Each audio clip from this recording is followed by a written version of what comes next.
চাকরি প্রত্যাশী প্রতিবন্ধী গ্রাজুয়েট পরিষদ কর্তৃক পরিচালিত আজকে 13তম দিনের এই আন্দোলন কর্মসূচিতে উপস্থিত রয়েছে আমাদের প্রতিবন্ধী ভাই ও বোনেরা। পাশাপাশি উপস্থিত রয়েছেন প্রিন্ট ও ইলেকট্রনিক মিডিয়ার সাংবাদিক বন্ধুরা, পাশাপাশি উপস্থিত রয়েছেন আমাদের আইনশৃঙ্খলা বাহিনীর বন্ধুরা। সবাইকে সালাম জানাচ্ছি, সংগ্রামী সালাম, আসসালামু আলাইকুম।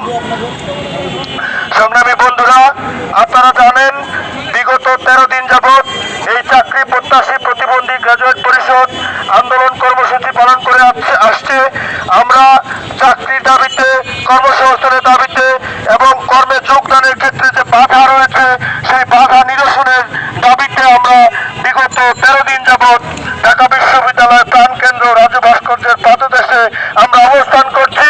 আপনারা সেটি জানেন এবং পাশাপাশি এও জানেন আমরা আসলে আমাদের এই যে অধিকার, এই অধিকারকে বাস্তবায়নের জন্য আমাদের সর্বোচ্চ যিনি উপদেষ্টা রয়েছেন, প্রধান উপদেষ্টা, বাধার কারণে আমরা সেখানে যেতে সক্ষম হই নাই এবং পরবর্তীতে গত বুধবার আমাদের ঢাকা রমনা জোনের যিনি হচ্ছে ডিসি রয়েছেন আমাদের ক্যাম্পাসে সরকারের সাথে কথা বলে, প্রধান উপদেষ্টা পিএস এর সাথে কথা বলে গত বুধবারে একটি মিটিং অ্যারেঞ্জ করে দেয়। এটা হচ্ছে দাবি, রাষ্ট্র এই দাবি মানতে বাধ্য। কাজেই তিনি এও বলেছেন এই দাবি পূরণ করার ক্ষেত্রে বর্তমানে যিনি রমনা জোনের ডিসি রয়েছেন মাসুদ আলম ভাই, তার ভূমিকা এখানে গুরুত্বপূর্ণ এবং তিনি সেই ভূমিকা পালন করলেই এই দাবি পূরণ হবে।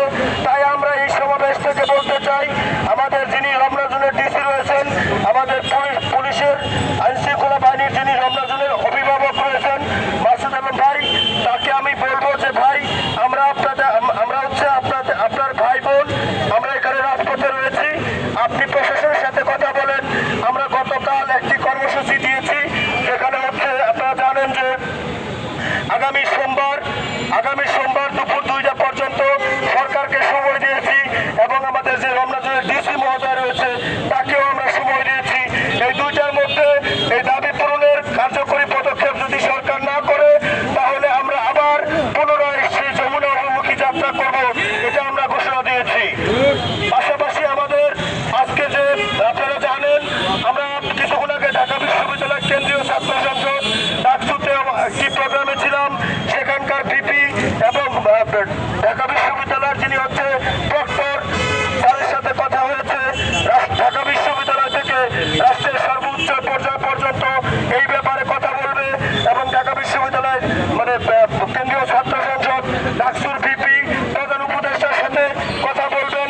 তিনি এই কথা আমাদেরকে দিয়েছেন, এই দাবি যেন পূরণ করা হয় সেই জন্য ডাকসুর পক্ষ থেকে প্রধান উপদেষ্টাকে দ্রুতই অনুরোধ জানানো